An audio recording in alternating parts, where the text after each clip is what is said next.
Hey guys, it's Tiny Tom Logan back with another video for you, and today we're going to be taking a look at the MSI Maestro 700 case. Now, when I went to see the MSI booth at CES in Vegas, this was the standout product for me. Yes, they had some amazing monitors. Yes, they had some new cooling coming. Yes, the claw was there. But let's remember, I'm a hardware guy. Like, the claw's cool, but I like building stuff, making it look pretty, and trying to make it run fast and cool. And this was something that I just was not prepared for, because it was a bit of a shock from MSI, if I'm honest, because their cases have been like Chinese rebrand cases for forever. They've just not been particularly great at all. I think the last one with the Project 01 was borderline getting there. You could see they were heading in an okay direction. But the Maestro 700 is so unexpected, it's a bit unreal. So a couple of highlights for you is, this is, they say a 270 degree piece of glass, but 270, 90, like, it's kind of the same thing, but just the bend the other way. I don't know whether there's any specifics and why we have to say 270 rather than 90. I don't know. But anyway, if you put 90 and 270 together, you get 360, which is a full circle. So the numbers all add up. But anyway, there is this whole piece of glass without a break in it yet. And it is a complete curved single piece glass panel. It is beautiful. Now, the fans I've got in this don't quite do it justice like the versions I saw at CES. They were actually MSI fans as well. I forget the name. I'll put the little thing in the comments so you can see what they were called. They look beautiful. I've not had any of those yet. I've not seen any yet. But as they're RGB, they would have added loads of extra cabling around the back. So I've just put some Be Quiet ones in. Now, I have tested this with the normal hardware that I normally would have. But for the review today, I've put spangly, nice, lovely stuff in here so that you can see what it would look like with a full, fat, crazy build in there rather than an air cooler. And I've also got some things that I need to use this for, so you will see it in a couple of other videos coming up. But single piece, curved glass, front and side panel, which is lovely. But then this whole top section and the full wraparound is a single piece of aluminium as well. The only part of it that actually comes off is the back panel, which kind of floats, which we will get back to in a bit. But that is a complete piece of, it looks like 3 or 4 millimeters thick aluminium. I happen to know there are 3,600 triangles laser cut out of this to allow the airflow, and they're scattered all around, and you'll get to see them all in a bit. Now, something I do want to kind of talk about straight away is mine has a plaque on the back that says 386. Now, I have seen no mention of this being a limited edition case, but if that says 386, it doesn't look like there's any more room for more numbers. So, and when I say that, I mean like width-wise, unless they make the font smaller as they get more and more and they make more and more, but it looks like there might only be 1,000 of them. I don't know. They haven't said any of that, but the fact it's got a plaque and specific numbering makes me wonder where the numbers are going to stop. There's definitely not room to put a 1 in over here unless they make it smaller. But anyway, so excited Tom is excited. It's time for a review. It's got some very lovely hardware in it. Don't forget, please like, subscribe and comment as we go along if there's things you want to talk about, things you want answers from, or you're just enjoying the video. Price wise, now let's remember, lot of glass, very, very complex to do these bended panels. Also makes them quite brittle, which is why they've got a special coating on the glass, so if the tempered glass does break, it's got like a film on it and it will hold it together rather than exploding all over the floor. I'd love to know what the yield is on this glass, because it's not going to be a particularly high number. They are going to break a lot of this glass trying to manufacture these cases. Maybe that's why it's $400. I've not seen any GBP prices yet, but $400, and it doesn't come with any fans. So it's an expensive case to start with, and then you're going to end up spending many lots on the fans, because you can get a total of 10 fans in here. I think it's 10 120s, or you can mix and match, and you can get 6 140s in, because you can put 3 top and bottom, and then it's just 120 fans in the front, or side I should say, which are 120s, and obviously a single one in the back, which is a 120. So many lots of fan options in there for you to fill up and put AIOs and all that kind of stuff in, which obviously can get quite expensive. But now I'm going to be quiet and let's have a look and show you around. Okay, so obviously I've got lighting on in the background, which is where the kind of pinky goldy hue is coming from. But there is a very harsh, deep kind of brush to this aluminium panel on the top, and it's one of those kind of aluminium coatings where if you rub your hands on it, you can and don't worry, I've not marked it, that is literally just my skin. Little bit disgusting, but you're going to be cleaning it a lot if you buy one.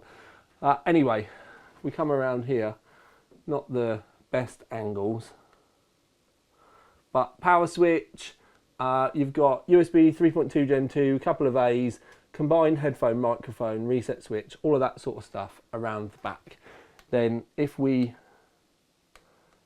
come right the way out, obviously you can see that there's a curve on the front and the back. It's actually kind of nice to have a curve around here as well. But then when we come around the back, you can see more of these triangles that we were talking about before.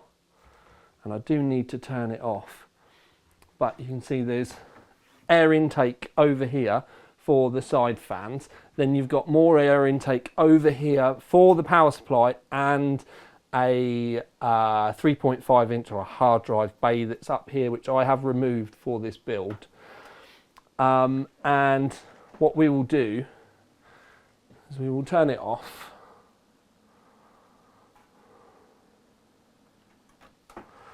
And flip it onto its back just quickly, so that I can show you the bottom, because there are even more triangles underneath here. And this has the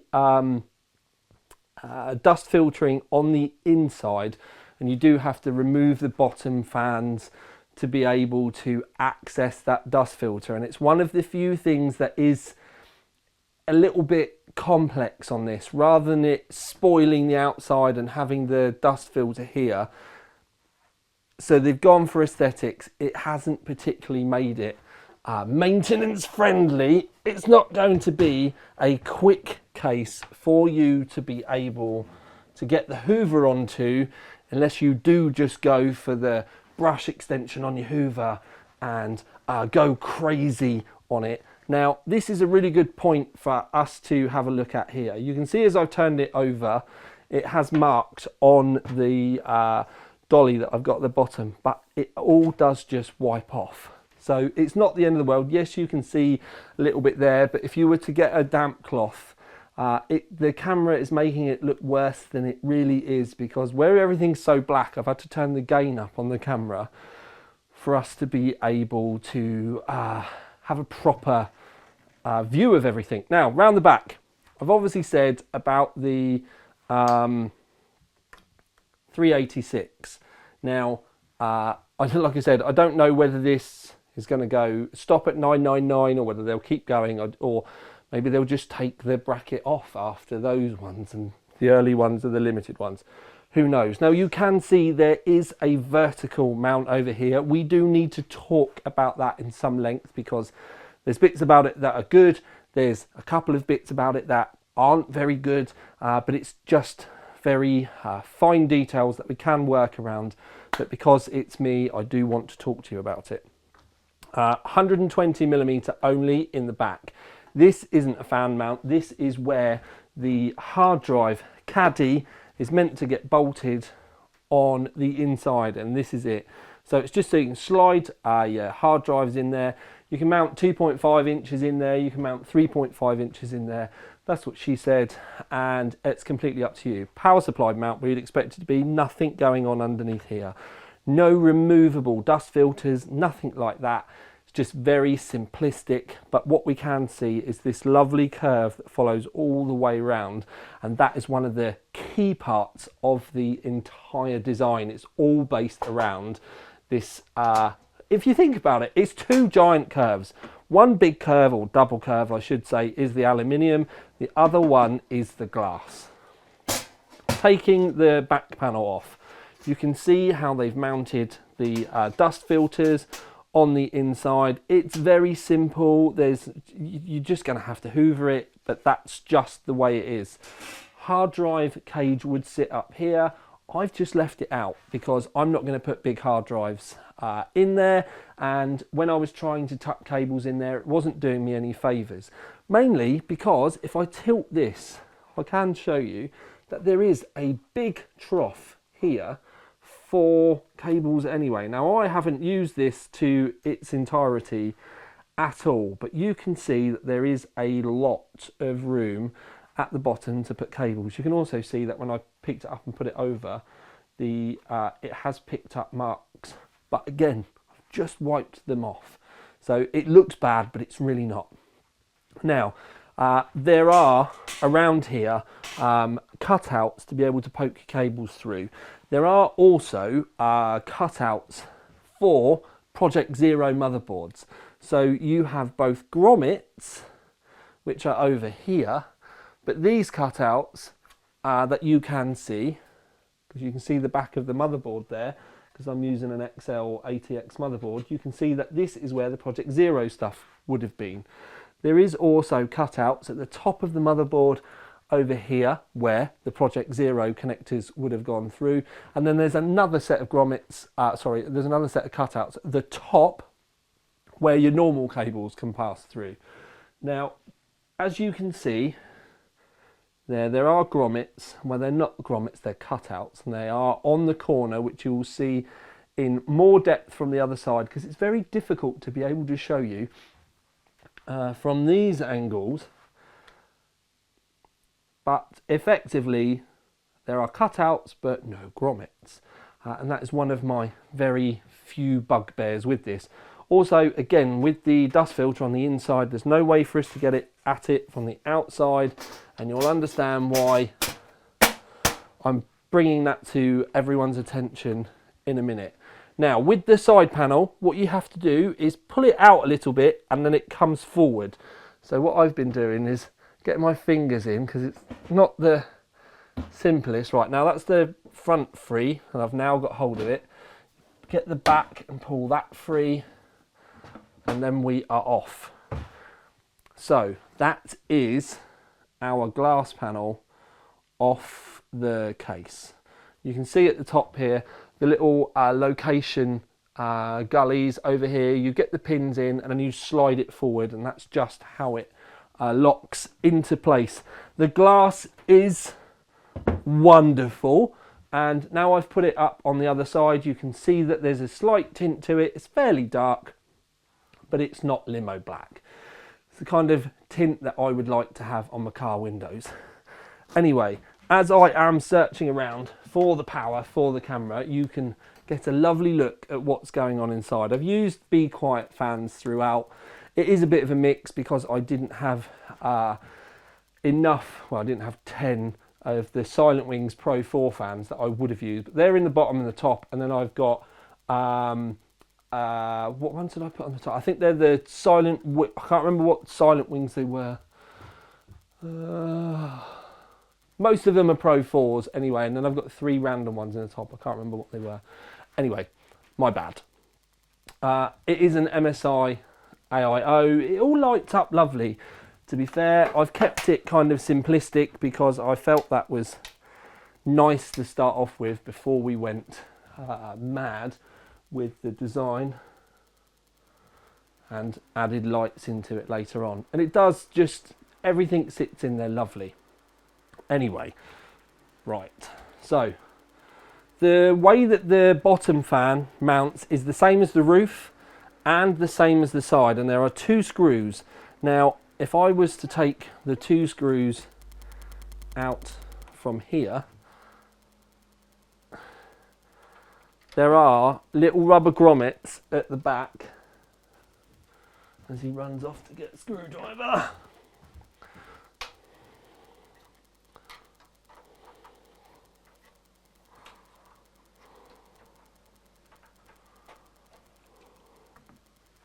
Okay, so I've removed those. Now, what I need to show you, because I've had to build this, so to be able to build it and then show you stuff is difficult. So the fans are still running, but you can see there are little rubber grommets here, and then there's a pin on this lower section down here. See, you can see the pin that sticks out. Okay, now that pin pushes into the grommet, which is all nice, and then you have a mount here and a mount further up for your thumb screws, and that's literally how it's held together. So that's all relatively simple. Now, when we're down the bottom, it does the same thing, but there is room to be able to have cables underneath here, and you can see that there is the motherboard tray there. Now, I think one of the tricks that they've missed is we could have had a way to have been able to have put cables easier through to the back, because as you can see, I can put a zip tie through here. Now, what would have been nice is if the fan cables could have gone through these little grommets and then poked straight through underneath here. Now, this has no cutout in it for fans. What they end up doing is going up here and then through this portion that sticks out. So it's not very clean. It's not very well shown really, because everything's so dark. It's quite difficult to show you, but they go that way, look, and then they go through. And I just think we could have hidden some cables. Now, it's not too much of a problem. I am being picky, but at the same time, it was quite a simple thing that they could have done. And then they would have come through. When we look here, rather than them coming through up here, they would have come through much lower down. And one of the things I did forget to say when we are around the back is there are no cable tie downs at all round the back here, and there needs to be some. There should have been some in the bottom, there should have been some on the motherboard tray. They should have tried to make things a bit easier, and if they didn't want to manufacture motherboard tie downs into the motherboard tray, they should have had some stick-on ones, or they should have addressed that better than the way that they have, I feel. But you can buy the little sticky tie downs for zip ties and stick them on if you need to. So that's not too much of a problem. If you want to completely get at this lower dust filter, you do need to disconnect the fans, undo the screws, and remove the whole panel to get at it, which is why I said you might just want to try from the outsides to start off with. That also goes for the roof. Now, you shouldn't get too much dust in the roof, because at the end of the day, it's going to be blowing this way. The maintenance that you should need to do on the AIO is remove the whole panel down, take the fans off, and then hoover the AIO, because you should be blowing air up out of it. But the other panels, depending on where you have intake, obviously I've gone side intake, bottom intake, and then the other 4 as an exhaust. These dust filters are going to need access, and like I said, you need to remove the screws and move the fans out the way if you want to get from the back as well as hoovering it this way. Right, now this is where we start getting complex. It does come with a vertical mount. It comes with a vertical mount, it comes with a PCI Express 4 riser cable, and it does come with the brackets. Now, The vertical mount came fitted for me, but it does come with all the brackets for you to be able to go normal horizontal if you want. If you do go normal horizontal, then it comes with a adjustable graphics card holder, and this bolts down on the bottom panels down here, and when I remove it you can see there are screw holes there for you to be able to put it in, but this is really just for horizontal graphics cards. With the vertical come into a problem, and MSI, I'm slightly disappointed because it kind of proves that you've never put a Supreme in one of these. Now in the back you can see that my Supreme is touching the I/O, which means that it kicks the graphics card out a little bit. So rather than the graphics card being straight, it kind of just ever so slightly pushes it out. It's very slight, but what I had to do, because the riser cable can be moved forward by one slot at the back. Now normally that would have been what we would have done for the graphics card, but the Supreme is a triple slot, and basically if I push it any further forward to move it away from the I/O up here, this catches. So effectively, for me to have been able to have moved the Supreme over, I'd have had to have cut this section away from the back plate. Now that's not a problem, but it's possibly going to void your warranty, and it's just a little bit of an annoyance. It's not going to stop it from working. It just might bother some of you if you're a bit OCD-tastic. But like I said, when I fit mine, it is actually touching the rear I/O up here.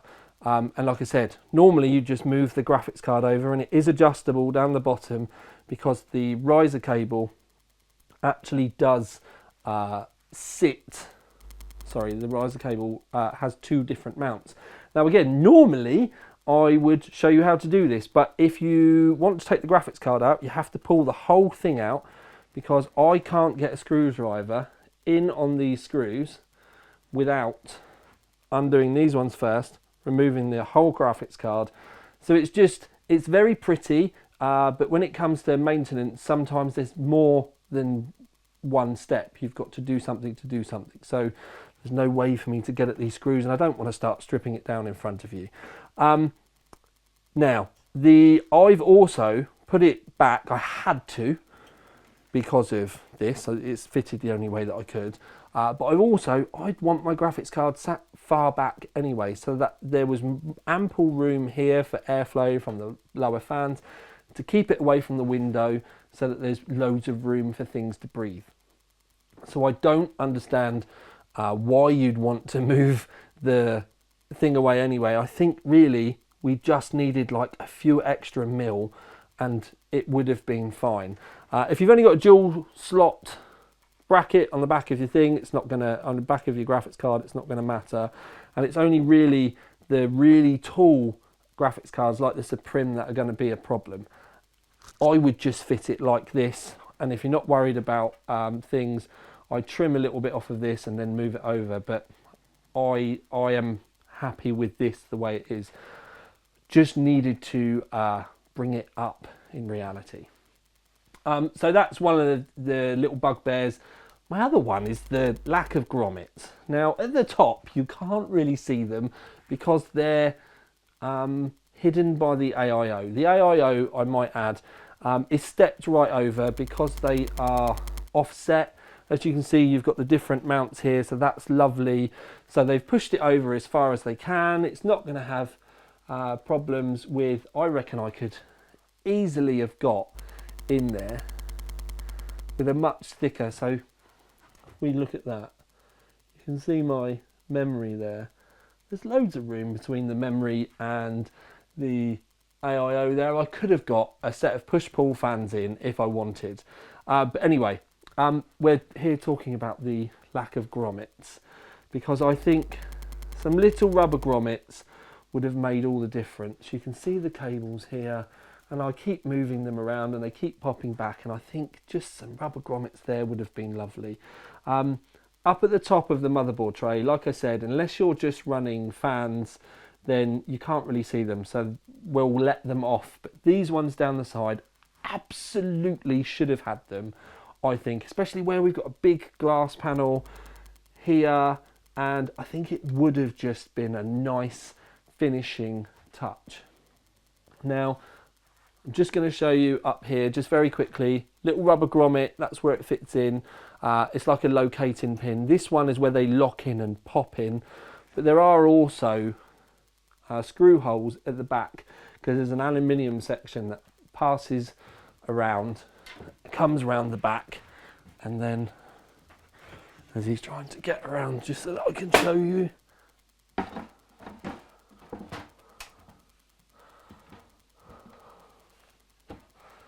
so there we go. You can see how you can put the thumb screws in so it completely locks into place. And now I'm going to, for the sake of safety, finish locating everything so that it is all set home. Now, the Maestro 700, it comes with no fans whatsoever, so it's going to depend what you put in there. In reality, I would max the fans out if it was me, though. I just ran out of Be Quiet fans and I refused to have anything that looked completely out of place in there. So I definitely have this as intake, maybe with the fans on slightly lower, intake in the bottom, and then exhaust out the roof and out the back. The lower fans are, your graphics card is going to love you. These ones at the bottom, oh, it will be wonderful. Don't forget, you can put 140s in the bottom and 140s in the roof as well. So you can put a 420 AIO in the roof. That's a big shouting point there for hot CPUs like the 14900K, and then maybe even the 14900KS. Although I'm going to say, if you end up with a KS, you just need the new EK Nucleus direct die AIO on it. I think with a 14900 normal K, you need one of those, or the under volting guide that I've almost finished because I now have all the hardware here. Anyway, beautiful case, absolutely beautiful. Simplistic, maybe too simplistic in others. Couple of minor things I would have changed. Couple of minor things I could fix with a Dremel. Couple of minor things you could do as a mod thing at the weekends if it really bothers you. The fan cables bothered me when I was building it, to the point I remembered to make sure to talk to you about it, but now it's built, I can't see them unless I look around here and look really carefully about it. But you could easily clip those down really tidily and not see them if you went down there with, like I said, some zip ties. So you could fix that. The only real thing is the grommets there, and I wasn't particularly enthused about the lack of them. The harsh brush will annoy some of you. Go careful when you're cleaning it, like if you use like a furniture polish or something, because it might make it a bit shiny and you're going to ruin it in that way. So a very damp cloth, and when I say very damp, I mean not wet, just a bit of moisture on it, because you don't want the water dripping through the grills and then going into your system, but just a moist cloth to take any marks off of it where your skin's touched it. And then the only bad bit is really going to be when it comes to moving it around for maintenance to clean, because of, as you've seen, everything needs an extra step. But I'm going to give this the OC3D Innovation Award. Single, massive, curved bit of glass, proper big curved bit of glass. I mean, we've seen bent glass on the C700 from Cooler Master in the past, but it was never like a full bend and like basically two, where everybody else would have used two bits of glass, they've just bent it to make one, and it's beautiful. No joins, they've gone the extra step. What I'd really like to see now, though, is I'd actually like one of these in like a silver or a white with a clear side panel, so it was proper fish tank, because I'm not being funny, like that would make me have a mangasm. So it's wonderful, I love it. Yes, it's expensive, but it's an enthusiast case. You're not going to even be looking at buying one of these unless you're going to be spunking loads of money inside, or you're just going to be making a statement for your desk. And for those of you out there that want something really nice and really different, I'm going to say it like, yes, this look that I've gone for with minimal lights and like stealth is beautiful, and there are going to be those out of you that like it. But I think if you don't put some kind of funky fans in this to show off this tinted window and all the glass, I kind of think you've missed the trick. Because when I first went into this, I was like, I'm just going to do it black. People will love it more. And it's just annoyed me. Like, I do want some crazy Lan Li fans in it. Like, you know the ones I mean. Or those ones that I saw, they're actually MSI fans that I saw at CES.